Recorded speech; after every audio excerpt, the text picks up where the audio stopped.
घटना आहे महाराष्ट्रातील 1.5 लाखाच्या बैलजोडीची।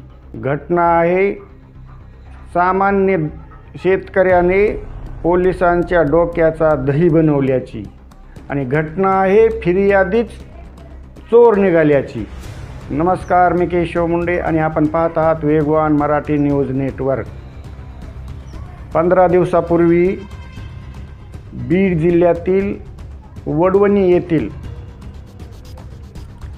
संपत आणि मदन या सख्खे भाऊ असलेल्या पिंपरखेड येथील रहिवासी असणाऱ्या 2 बांधवांनी वडवणी पोलीस स्टेशनमध्ये API वर्षा वाघडे यांच्याकडे एक तक्रार केली की आमची 1.5 लाखाची बैलजोडी ही चोरीला गेलेली आहे आणि तिचा तपास करण्यात यावा।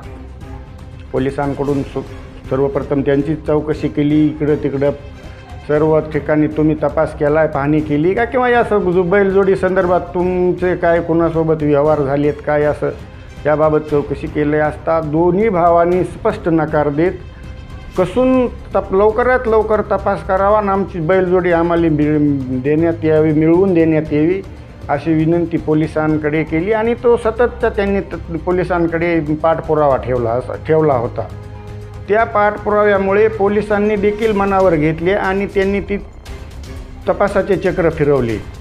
तपासाचे चक्र फिरवले असता मदन आणि संपत या बांधवांनी केलेल्या तक्रारीतील बैलजोडी ही अंबाजोगाई तालुक्यातील भावठाणा या गावात मगर यांच्याकडे मगर नावाच्या शेतकऱ्याकडे असल्याचे पोलिसांना माहिती मिळाली आणि मिळालेल्या माहितीनुसार पोलिसांनी भावठाणा गाठले आणि श्रीकांत मगर यांच्याकडून त्या बैलजोडीसह तो शेतकरी पोलीस स्टेशनला आणण्यात आले। त्यांची कसून चौकशी करण्यात आली आणि चौकशी अंती पोलिसांना जेव्हा विश्वास पटला की ही बैलजोडी ही रीतसर खरेदी केलेली आहे तर मग ती बैलजोडी खरेदी ज्यांच्या कुठून केली होती याचा तपास चौकशी असता तो माजलगाव येथील बाबाराव डाके यांच्याकडून बैलजोडी खरेदी केल्याचे मगर यांनी पोलिसांना सांगितले। पोलिसांनी परत माजलगाव गाठले। माजलगाव गाठल्याच्या नंतर त्या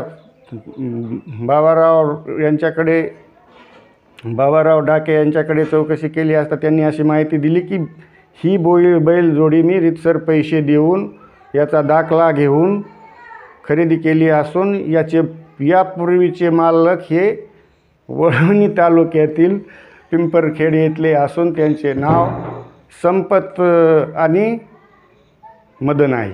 पोलिसांचे डोक्याचा पुरता दही झाला। पोलिसांनी परत पिंपरखेड गाठले आणि दोन्ही भावांना पोलीस स्टेशनमध्ये आणले आणि त्यांच्याकडे जेव्हा चौकशी केली तेव्हा त्यांनी ही खोटी तक्रार केली होती आणि पैसे घेऊन रीतसर बैल विक्री केलेली होती हे त्यांनी मान्य केले। त्यावरून पोलिसांनी त्यांच्यावर स्वतः फिर्यादी होऊन त्या दोन्ही भावांवर गुन्हा दाखल केला आहे आणि ह्या ज्या घटना होत होत्या या अगोदर बीड जिल्ह्यामध्ये कुणी उठायचं, कोणावरही खोटे आरोप करायचे, गुन्हे दाखल करायचे आणि मग बेगुन्हा असलेल्या निर्दोष असलेल्या व्यक्तींना तिकडं सजा व्हायची, जेल भोगावं लागायची।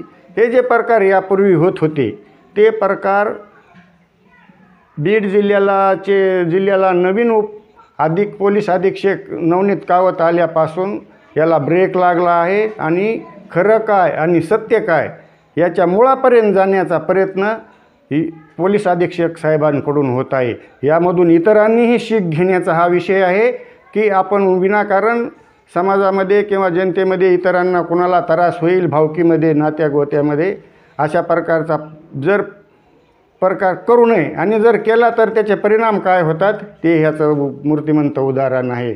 आमचे असेच नवनवीन व्हिडिओ आणि माहिती पाहण्यासाठी आमच्या वेगवान मराठीच्या पेजला फॉलो करा, यूट्यूबला सबस्क्राईब करा, लाईक करा आणि पाहत राहा वेगवान मराठी।